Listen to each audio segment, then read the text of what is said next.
Hello and welcome to Two-Way Talk Basketball Podcast, talking about everything basketball from both perspectives.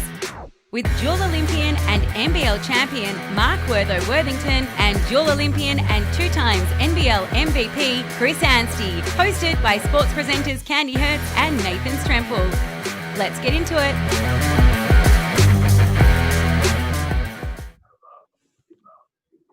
Hello, and thanks so much for joining us at Two-Way Talk. Although it already feels like we've been going for weeks, I cannot believe we have only just wrapped up round 1. 9 games in, already a bunch of teams have had a couple of games, a few surprises. If you're just joining us for the first time, a big hello. My name's Candy Hertz, and I'll be hosting Two-Way Talk alongside Nathan Stremple and our 2-time Olympians, Mark Worthington and Chris Anstey. Hi, guys.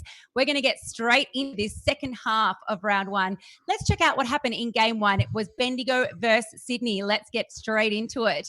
Those 2 young teams were licking their wounds from the start of round 1, but there's no time for that this season. So straight back out there for a second time this week, both hoping to get that first W. They hit the court with intensity and hunger.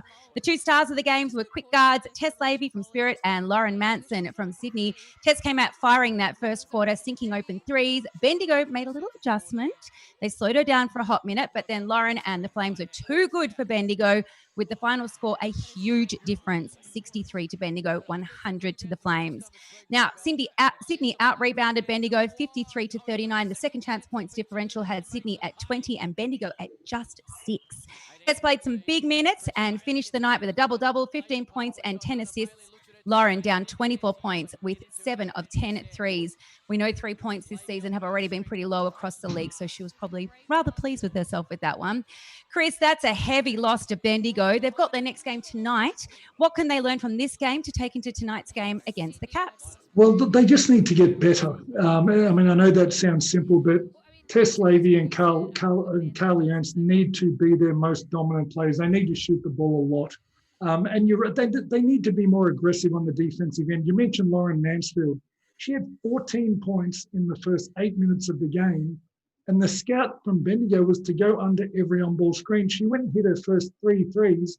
All 3 were uncontested. She got rolling, and the game was almost over. So when you're a team that doesn't possess the ability as some of the other teams in the league, you need to be disruptive. Bendigo weren't disruptive. They just played basic, simple basketball, which isn't going to be good enough in this league this year. You talk about them being better. I think the challenge, I'm interested in your thoughts on this. Tess Lavey and Carly Ernst need to be a number 1 and 2 banana, and they've never really had that opportunity. So potentially that sees them going from good to great and cementing an Opal spot as opposed to resigning themselves to always having to play that second or third role in the team. Well, I think those 2 have been great to start the season. It's everyone else. Those 2 have been firing. I watched the games, and you're getting exactly what you want out of Ernst. She's been stepping out, knocking down the 3 ball. She's made a few good post moves. I think she's been pretty decent on the defensive end as well. I think she's had a great start to the season. Tess Lavey, she's the heart and soul of that team. She's just the work engine. She's been doing her job. Who's next? What else do you want from those 2? I think it comes down to what's next for them. Maybe it's Goulding. I think she played some great minutes in that game. I'm interested to see that they're actually running the Adelaide 36ers old offense, because Tracy York was the assistant to Joey Wright, which is a lot of turnout and flares. Now, I don't think they've got the capability. What I did like, Right. What I did like is when they pitched it into the high post and ran speed cuts off that instead and used their speed instead of trying to get stuff out of their offense. So for Bendigo, they've got a long way to go. Sydney Flames, I think they did a fantastic job. The one thing you can say about Sydney, they're probably the best offensive rebounding team in the competition. They just go after the glass. And we saw it again. Maley has just been an absolute animal, undersized 3-man that just goes after it and gets offensive rebounds. But then you have the shooting of Mansfield and Swagmeyer. I think Sydney, that was a really complete effort from them from start to finish. You mentioned their rebounding. You talk about Maley being undersized at the 3. Could they go even smaller and play Maley at the 4? Mansfield, Swagmeyer, and even we saw Nakasoglu have 7 rebounds in that game. Could they play that lineup and just try and go small? They know and we saw them take a lump in their next game. So we know they're short on talent. Could they look at different lineups like that and trust the fact they can rebound really well at each position? Well, if Lauren Scherf doesn't improve quickly, then yes, she can. At the moment, she's fading away in the post. She's not playing strong enough for my liking. You do have more three-point threats if you do go with the backup point guard, Funda in her place, and just say, look, we're just going to spread the floor. We know that Maley can rebound for us. Let's just be quick and try and beat teams from the three ball. They've definitely got the capabilities to do it. And if it really comes down to what Lauren Scherf brings to them in the next couple of games, because I'm assuming if you're the coach, you're not going to have much more leeway, because this season's going to be done really, really quickly, and you don't want to have any what ifs. Next game was the match of the round, guys, of course, between Melbourne crosstown rivals, the Boomers and the Flyers. Let's check out what happened there. This was the exact opposite of the game we just reviewed. Both of these teams had quite a bit of confidence having won their first games. Everyone was pumped to see these two star-studded teams with Liz and Ezzy on the court at the same time for the first time this season. It was almost everyone, except maybe Wertho, who was sure that Flyers had it in the bag, but the Boomers pulled off the win in the end, winning it from 72 to 89 with a cracking 75% on their three-point attempts. Liz kicked off the first half with a double-double, and the Flyers were in the lead at that point, but in the third quarter, the Boomers turned it on. Tess Madgen leading the troops, also with 24 points, 9 rebounds, and 5 assists. The amazing Kayla George may have had a sort of a shaky first quarter, but the captain found her confidence, ending with 24 points, 8 rebounds, and 4 assists. She's also really fun to watch when she gets a good shot. Don't know if you guys noticed that one. And, of course, reminding us that they've got a pretty deep bench. Tall Fern Ash Karatiana scored 18 points off the bench. She shot a sweet 6 from 8 threes, as she usually does. Great fun to watch as well. For the Flyers, Liz still stuffed the stat sheet at the end with 24 points and 18 rebounds. Leilani and Beck both taking care of the backcourt. Did we just watch the grand final preview or what? Well, I think that we did, but first, let me just get this out of the way. It's a little... wobble that head, Wertho. Yeah. I like it. So proud of yourself. I am pretty happy with that prediction. Really, when I was watching the first half, the first thing that stood out to me was I thought the Boomers were missing a lot of really easy shots that were good looks that I'm like, all right, even though they're down 13 pretty early, they're still getting the looks that they wanted.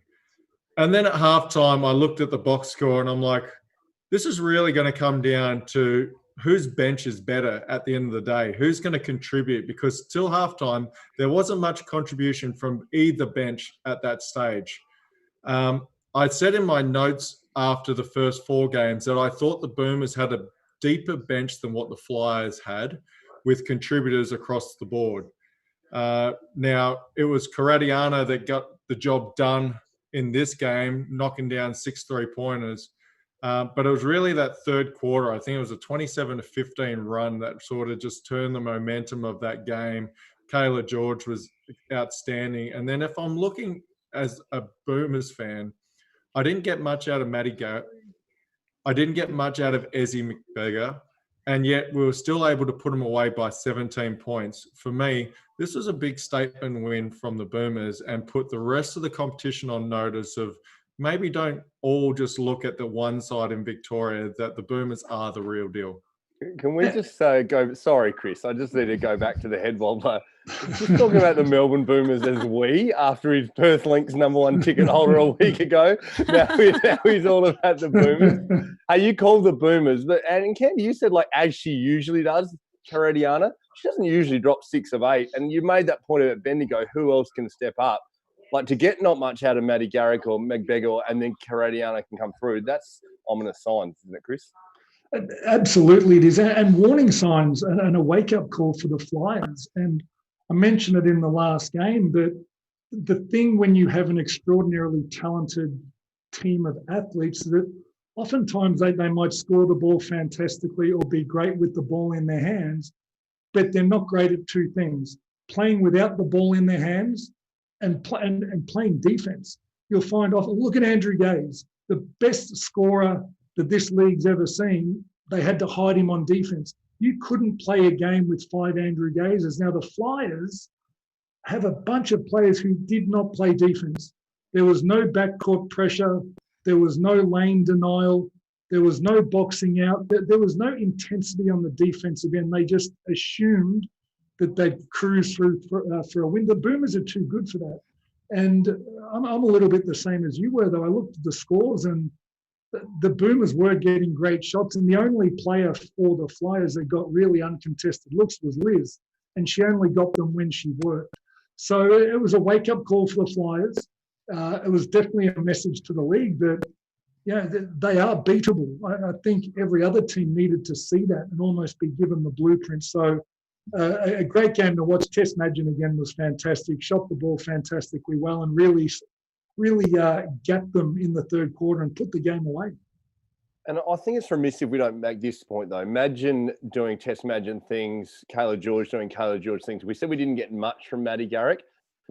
What I think is ominous, if you look back on those highlights, each time Karadiana's knocking down that 3 ball, Maddie's the first one off the bench, losing her mind for her teammate from the second unit coming through and getting buckets. That's dangerous signs in terms of their team chemistry. I think, in fairness, watching all the games, the benches have been really good so far. And when there's not too many people there, you've got to generate your own energy sometimes. And I think what the Boomers and the Flyers have done, because even the Flyers, even down by 10 points late in the game, their bench was still up and about. They didn't go quiet. I agree with both of you guys in the fact that Tess Madgen's playing at another level right now. She's been outstanding to start the season. And maybe she heard Chris saying maybe the Froling family's the best. Don't sleep on the Madgen family and what they've been able to do so far. Well, there is a fourth Madgen, so you're putting real pressure on there. Yeah, and no one talks about it. She's a late bloomer. But, it was a really fun game to watch. But all that momentum in the second half was totally with the Boomers. But let's be totally clear about this. Liz Cambage is still the best player in this competition, and the things that she was still able to do against that team shows why she's still the best player. Less than 24 hours later, both the Flyers and the Flames had to get it back on the court. For the first time this season, we saw back-to-back games. Have a look at what happened when this one took to the court. Liz was largely rested at this game. She found herself in a bit of foul trouble as well. So we saw the baton being passed into Beck Cole. Now, what a standout game for her, scoring 27 for her team. Jenna in there with 19, 7 rebounds and 8 assists, and Sarah with 14 points and 9 rebounds. Sydney just couldn't seem to get their offense going. Nat Burton was the only Sydney player to score in double digits, and they shot the threes at just 21%. And although the lead changed several times in the first term, it did end the battle 99-72. Now, Beck said at halftime that this was a really physical game for them, and that style of play we know suits the Flyers. Chris, do you think this is something we can expect from the Flyers this season, especially if they drop a game? Is it going to be like a watch out, they're going to come at all guns blazing the next game? I don't think we'll see it that often. I still think they'll win most of their games, but that's a trait of Beck Cole. She's the most physical guard in the WNBL, and that style of game suits her. She led the WNBL in scoring last season, if I'm not mistaken, and now she's been surrounded with even more talent. So very similar to Tess Madgen. I think they're actually quite similar players. Tess shoots the three a little bit better, but Beck Cole knocked down some threes, and it didn't look pretty, but if she can knock down an open three, her game goes to another level, and it also allows Liz's to go to another level.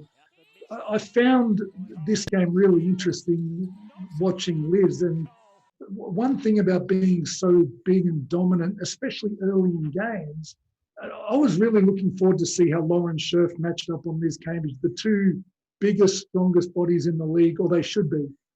Both of them got into early foul trouble. Liz especially needs to really get a handle and take a step back and be a little bit more passive, show her hands and move her feet. Do her work early is what I always say, instead of picking up an early foul, because she picked up 2 and went and sat, then came back on and got 2 horrendous calls. She made a spin in the block. She was trapped from the weak side. I can't remember who came and trapped her. Flopped, and Liz got called for a third. A bad call on her fourth, and now she's out of the game. We need Liz on the floor. The league needs Liz on the floor. If they're fouls, obviously call them, but it's also partly Liz's responsibility. And I really enjoyed Tom Maher's commentary. He actually said Liz commits unnecessary fouls, then bitches to the refs and expects them to come her way, which was a little bit of what we saw, the throwing the hands around, the poor me. She has to take a little bit more responsibility, but it was a bounce-back game that we knew was coming. Too much talent, too big, too strong. The Southside Flyers. Again, I don't see them losing many, and I thought Sydney were competitive. Annalie Maley was tough on the glass. She needs to learn to finish better. It was actually something else, and love having a coach in the commentary. And Tom Maher mentioned that Annalie might have to find someone in the off-season and go back and work on her fundamentals, because I think she's the most aggressive rebounder in the WNBL, but has a tendency of just going and throwing up some pretty average shots around the rim and doesn't have great touch. I'll tell you what, if she's looking for someone to work her out in the off-season and work on her fundamentals, it's her old man. He was one of the best the NBL's ever seen, Paul Maley, at finishing around the rim, incredible touch. If she could just add that, that takes her game to another level. But again, that was another really enjoyable game to watch for me. Chris, just a moment. Sorry, I just got someone. Oh, it's Alison Swagmeyer just calling when you said that Rebecca Cole was the most physical guard in the league. No, look, and the thing is, I've really enjoyed watching Alison Swagmeyer, and I think there are three types of players in the WNBL, even this early in the season. We've got the smart, crafty, strong, experienced, and that's Beck Cole, Tess Madgen, Alison Swagmeyer. Then we've got the great athletes, the real quick Ezzie McBeggars and some of the young guards. And then, unfortunately, we've got another category of the out of touch, out of shape, unfit players that didn't turn up as pros. But Alison Swagmeyer, for me, sits absolutely in that first category. She's crafty. She takes great shots. She's strong, very, very dependent on her spins and her up and unders. And again, if she could add that extra step of speed, and I think the difference this year in Tess Madgen's game, it's the year back from the injury, and she's a step quicker. She was a little heavy on her feet last year, but moving a lot better this year. If Swagmeyer found that extra half a step and could beat her direct opponent in a straight line, as well as depending on the spins, I think she'd go to another level as well. Hey, Werther, I want your call on this, because Chris just alluded to both sides on this. He talked about needing to see Liz on the floor, and that applies to all bigs. We want to see them play and let players play. But then he also alluded to the other side of like, how much is there a place that you need to adjust to the way the referees are calling the game? Because Liz's third and fourth foul looked really similar, and she's really upset, but they called her for exactly the same thing, where she's just turned into someone and called her for an offensive foul. Is it column A that the referees need to adjust, or is there a point where players, and Liz in this case, needs to adjust to the way the game's being refereed? Well, I'm not sure if you're throwing some bait out there for me, but I'm going to bite. Those two calls were horrendous. I want to put another word before horrendous, but I'm not allowed to. It was bad. And this is what happens when people that have never played the game and don't understand what happens on the court get tricked by people that just want to flop and fall over, or even so want to say, look at me, everyone look at me, because that's what those two calls were about. They had nothing to do with the game whatsoever. That was just garbage. And everyone's tuned in. Liz Cambridge didn't play in the WNBA season, has stayed at home to prepare for Tokyo, and we have to put up with that crap watching her going onto the bench with it was so frustrating to watch, and I felt sorry for her. And Chris has probably been in similar situations when you're the biggest, the tallest, the strongest on the court, and yet you get penalized because referees think that you have to play through contact always. No, a foul's a foul. Call it. If you're going to call that crap on her, then call all the fouls when she's going up for her layups and all that, and people getting underneath her, people smacking her wrist and all that. No wonder she's getting frustrated. I'd be frustrated too if I was her. So I'm sorry, but that game was reffed horrendously from my end. Now, it's really simple, Werther. Defenders should not be rewarded for not being as strong as their opponent. Liz is stronger. She can't be penalised for it. Get in the weight room, get stronger. They're probably not going to get bigger, but you're going to have to come up with a defensive strategy. Don't penalise her for being too strong or bigger and stronger than everybody. Now, the deficiencies that the Flyers had the night before versus the Boomers were not addressed in this game, just to be totally clear. If they want to win a championship this year, they have to start following the scouting report. And they didn't even follow it versus Sydney. What does Maley do? She goes to the board. She ends up having 9 offensive rebounds in the game. That has to be addressed. What does Swagmeyer do? She takes a dribble right and she spins back to her left every time. Did it every single time. No adjustments were made. Nakasoglu, what does she do? She shoots the absolute crap out of it. What do? They went under on the on balls and she knocked down the first couple. They got lucky that Mansfield and Swagmeyer had an off night, both shooting 4 of 17 from the field. But the things that went wrong from the night before, they didn't address. They were just more talent than what Sydney had. And Sydney didn't shoot the ball well. So now the emphasis goes back on the Flyers to me. That wasn't a great win for the Flyers. That was a win on talent. They really have to knuckle down. They've also got some players who haven't played that long together, and when I say that, the core of their group came back. But putting Liz into a team is going to take some time. And I couldn't agree more with everything you said. They need to be better defensively. They need to be more disciplined. But, geez, they're going to be scary if they get that way, aren't they? I mean, because they're already winning games on talent alone. Sorry, Candy. Yep.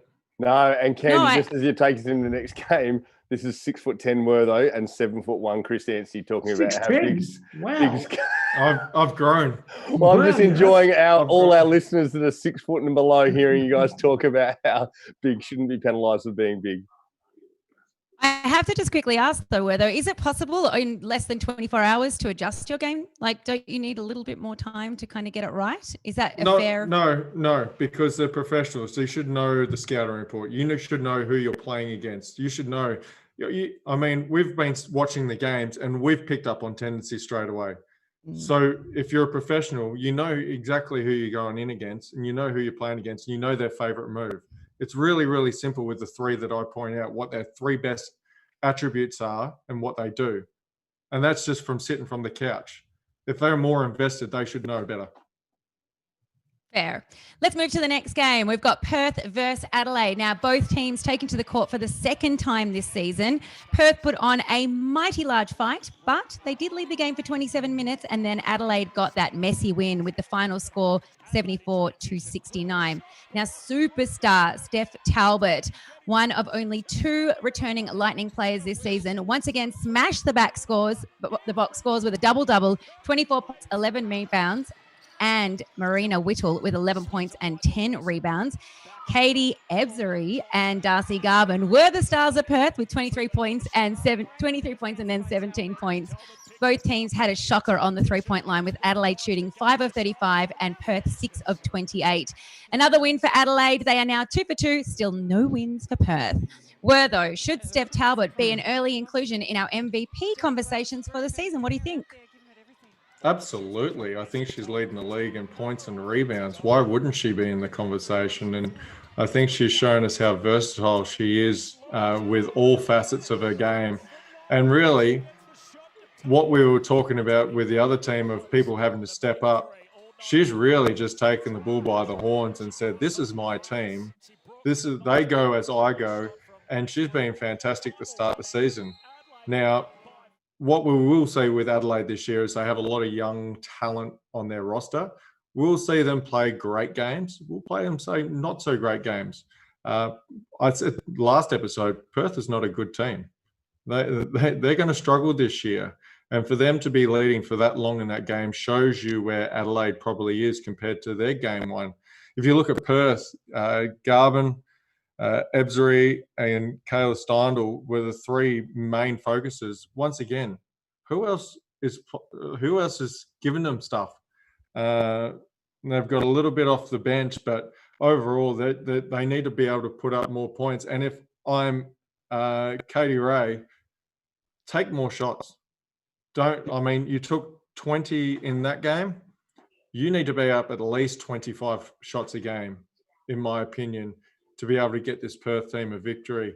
And some of them are going to have to be bad shots, unfortunately, but I'm going to take your bad shots over other people's good shots. you've got to be the leader of this team. You've got to actually do exactly what Steph Talbot's doing for Adelaide, and be a little bit more productive for Perth to get a win this year. For what it's worth, I hear that Basil Zemplis just overtook Wertho as Perth Link's #1 ticket holder. But if you look at the tape last week, I think I did put Steph Talbot in the MVP conversation. And Chris, I'm interested in your thoughts on this. Is Steph an example? You talk about people coming back ready. Adelaide thought they were going to have Alana Smith.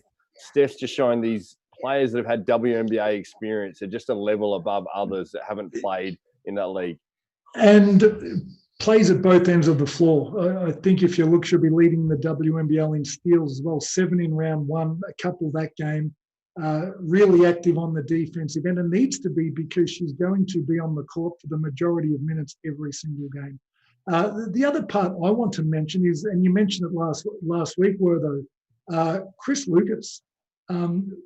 For a team that's only got 2 returning players, to get them gelling, to get them winning close games so early in the season, he's done a hell of a job for that team to be 2-0 when they could have easily have dropped their first 2 and the season would look completely different. So they've already bought a down night, and we're going to see what they look like this week when they come up against the Flyers.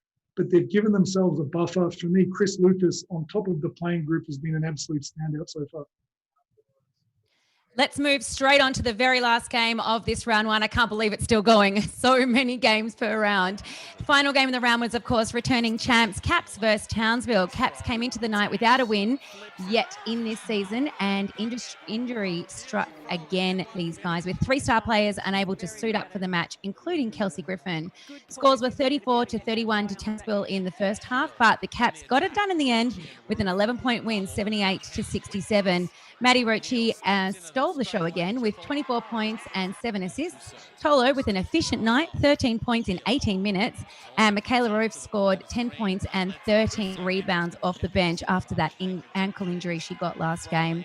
One of the WNBL's most dynamic backcourt, Shyla Hill and Lauren Nicholson, gave it a red-hot crack, with Lauren ending the night on 19 points and Shyla on 18. Chris, they didn't get it across the line this game, but an impressive start to the season for Shyla and Lauren. Do you think these two together can lead the Fire back to the playoffs for the first time since 2017-2018? They will give it a red-hot crack, and as Wertho described before, I really wonder where their support's going to come from. I think it's going to be Zatina as she gets a little bit fitter and gets her feet into the season. But look, I'd still prefer to talk a little bit about Canberra, because they're still missing Kelsey Griffin, Britt Smart, Talia Tupea, and they found a way to beat a very young up-and-coming Townsville team coming off a big win. You're right, Maddie Roche was a lot more efficient in this game, took higher percentage shots, clearly made a few more as well. But Mariana Tolo, she did what she was supposed to do. She started. She's a veteran. She changed shots. She blocked shots. She finished at the rim. She just provided that stability, that rim protection that just made it a little bit harder for Mansfield and Hill. They didn't get the type of looks that they got last week. So a really, really big win for Canberra. And maybe even better news we've just heard before we came to air, that we expect all those 3 players to be back in a Canberra uniform tonight, which makes them an entirely different proposition. So are Townsville able to beat Canberra and keep them out of the finals, even with more talent coming back? I'd still put Canberra ahead of Townsville, but I think they're certainly absolutely in the hunt for that 4th spot. Well, I love your thoughts as well, because we're talking about the next generation of guards. Lauren Nicholson was very good at the Flames when they won the championship a few years back, came and played a role off the bench, then went to Adelaide and made herself an Opal squad member. So, and Defensive Player of the Year, or was in the conversation for it. So she's really pushing. But Roche, we've mentioned briefly as well, as we're talking about this next generation of guards. Michelle Timms has been big on Roche the last couple of years, and we're seeing now with opportunity with those others out, that she's shown that she's a player. And Canberra get those 3 back tonight, 2 Opal squad members and Britt Smart, who's pretty handy. That does make him a bit of a threat. Look, if you look at the Australian team, the youth and the talent coming through in that backcourt is pretty exciting for years to come. And this game really highlighted how good both of these guards were and how special they are. The one player that we haven't spoken about is Jade Melvin. She really changed the game. As an 18-year-old, her effort on the defensive end, how hard she went to the basket on the offensive end, I thought she had a brilliant game. And like Chris said, to have all those people out with injury and still find a way to win is huge. Now, what did they do? They got the bigs of Townsville in foul trouble. Zatina, Nadine Payne all struggled with foul trouble the entire game. And while Nicholson, Heel, and Steph Reed did a fantastic job, they missed a lot of wide open threes. So Canberra should probably count themselves a little bit lucky. But it was a great game, great win for Canberra. And like Chris said, put those names back in and they make a huge difference. Let's take a look at the ladder now. It's only been 9 games. Would you believe this is one of the shorter rounds? This next round 2 is going to be 13 games. Any surprises there, guys? Chris? Well, I can't see it, Candy. My screen's just gone off, but I think we expected Sydney to, we expected the Flyers to be sitting on top. They're not. The Boomers deserve to be where they are. Adelaide have been fantastic. Down the bottom, Bendigo are propping up the ladder. I think they'll get really strong propping it up this year. I don't see them moving from there. Were there anything for you on the ladder? Yeah, this just in. I'm probably a better mayor than what Basil Zemplis is for Perth. So that's all I've got for you. There's some thoughts on the ladder that it's hard to comment this early in, but that'll obviously continue to take shape. We talked about how exciting it is that we see every game live. We've been taking it in. Hopefully, there's lots of viewers enjoying it. You guys have any thoughts on the coverage so far? Yes, we do. Where's my popcorn? Look, we mentioned that there's nowhere to hide for the players, for the commentary team, for anyone involved. We need to show the players a little bit more respect by pronouncing their names right. It's Katie Ebzery. Listen to this.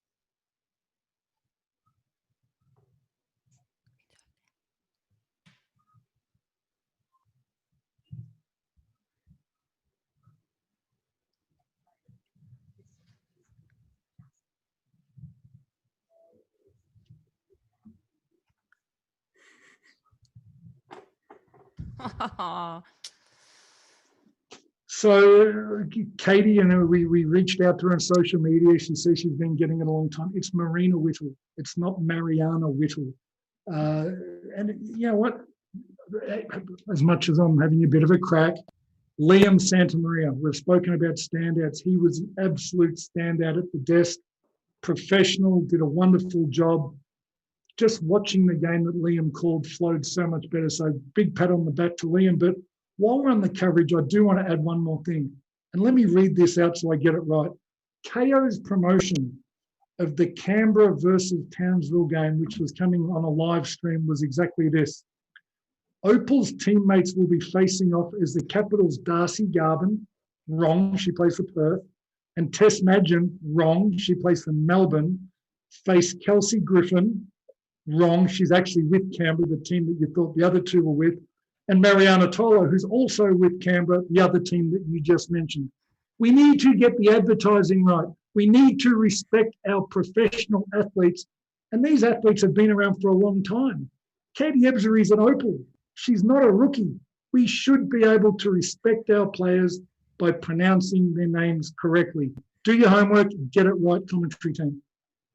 This is the week that we should have had some popcorn and pizza, guys. Not last week. This week it should have been noted, Chris. Hopefully everything will start getting better now. Round 2 is kicking off literally in a couple of minutes' time. We had every intention to be done with this show tonight before the game. We might get it a little bit close to the wire. But kicking off tonight, we've got UC Capitals against Bendigo. And then also tonight, we've got Perth, Melbourne. It goes on with another 13 games this round. Chris, what do you think about tonight's UC versus Bendigo? I think that originally I had Bendigo getting within the 23.5 point line. It's a massive line. Bendigo, I think, will prop up the bottom of the ladder, but that's a massive, massive margin. Canberra coming on a back-to-back. They're welcoming back their new players. They might be a little rusty. I just tend to think that Bendigo might stick around for a little bit longer, but Canberra certainly win. And in the second game, the Melbourne Boomers take on Perth. I think the Boomers have proven that they've proven their quality. Their line's 8.5. I think they cover that and get a comfortable win against Perth, who will join Bendigo down the bottom of the ladder for most of the year in line. Moving on to Wednesday and Thursday as we look ahead, were those some of your thoughts on those games? Well, the big game is the Boomers versus the Capitals for me, and seeing where the Capitals won a couple of games with their players returning and what that looks like. And then, is that Bendigo and Perth? The battle of the wooden spoon that I see on a Wednesday? It's the one. Yeah, well, I'll be really looking forward to tune in for that 6 p.m. game, which is the Boomers and the Capitals. Besides that, It's so many games, it's impossible to get it all right. I mean, at the end of the day, I think Nate just hit the nail on the head beforehand talking about the ladder. There's so much to play out. Let's just get through another round. Let's see where teams go after 2 rounds, which is 22 games in total. And let's see where the chips fall after that. Let's see how Adelaide stack up against the Flyers and if Steph Talbot looks like an MVP when they play on Wednesday night too. Mm-hmm. Well, one to watch. Now, I just heard from our legendary tech guy behind the scenes, Brad, that we cut together a package of the pronunciation of Katie Ebsbury's name being pronounced as Ebsbury, and it didn't go to air. So it shows that everyone makes mistakes. And this is, I love that you call accountability when people are out of line, Chris, but you call accountability when they're in line. So I love you just giving Lee and Santa Maria props. He is a true pro. And I think the other callers are pros, and they'll be looking to correct and improve as they go. Speaking of improving, Chris, your two-way bets. Let's hopefully you're on track tonight. Talk us through your round 2 two-way multi. Just as mentioned, Bendigo plus 23.5. They'll cover that, I thought. And the Boomers minus 8.5. So we'll package them up. We'll have a 2-leg multi, and we'll get back in the black. And as we move on tonight, Candy, you call it the final play. Sorry, I got excited because literally in Melbourne, watched this kid grow up in front of our eyes, and now we finally saw him on the NBL court. Chris Worther, you had a bunch to do with his dad, and we saw Josh Kiddie's first game on an NBL court. I got to coach Josh at the under-20s at the national championships last year, and he missed the first couple of sessions because he was at the COE. The second he set foot on the floor, there was a presence about him, and we were a different team. He is the best passer I have seen in the NBL since Darryl McDonald. Simple as that. He sees the floor great. We had LaMelo Ball last year, so I'll put him there as well. I think he's elite. But look, if LaMelo Ball is going to be the number 1 or 2 draft pick, Josh Giddey is very, very likely to be a lottery pick. He's that good. His shot isn't quite where it needs to be yet. He's going to get a little bit quicker, a little bit stronger. But the other thing Josh Giddey does is he finishes through contact and has amazing touch on the rim, gets himself to the free throw line. He's elite. His floater's elite. He's got great touch, and he's got an absolute killer instinct about him. He is going to be special, and we marveled at LaMelo Ball last year. We're going to watch in a few days' time him get drafted right at the top of the lottery board. To have an Aussie who's going to do the same thing, we're going to ride this journey with Josh Giddey with the Adelaide 36ers. Then we're going to sit back on draft day next year, and Josh Giddey will go in the first round, potentially as a lottery pick. He's very special. He was great to watch. And not only that, it's also great to just have NBL back in general. It is about 10 weeks before the start of the season. And we are going to talk about having NBL. Sorry, Scott Machado called as well. Machado just called. He said he was a pretty good passer as well. But I agree. Josh Giddey's better. Josh, hang on. Giddey is a better Australian. Cut this one up. Josh Giddey is a better passer than Scott Machado, period. Ooh, hello. We're getting a lot of calls this tonight's episode. That's everyone's phones are running hot. Guys, what do we think about having NBL back 10 weeks before the season even maybe starts? Is that too soon? Well, they must be bored. Yeah. And I was going to say, as 2 guys that played well into their 30s and older guys, we hated playing preseason games that early. It's nice to play preseason games. It's nice to play against someone else, but 10 weeks out, come on. That's ridiculous. The final one. 10 weeks out's too early for a preseason almost. 4 to 6 weeks is how they do it in Europe, how they do it in the States. It's a long, long time. We Hey, also don't finally, have as we look- confirmation that it's starting. Well, what a weird year it is. They're sitting in play. Sorry, I'm trying to jump forward. Finally, we look at our last one on the final play. Not bad seeing an Aussie-born coach. Was Matt Nicholson full-time as assistant, or is this the first time we've seen someone Aussie-born coaching an NBA team? Well, for me, it's fantastic to see once again another ex-Sydney Kings coach getting an assistant coach's role. Matt Nicholson was an assistant at the Spurs. He'd been there before, but fantastic that we've another one, once again, as we said the other day, showing that the NBL has been a proven pathway for not only players but coaches going forward to get into the top league in the world.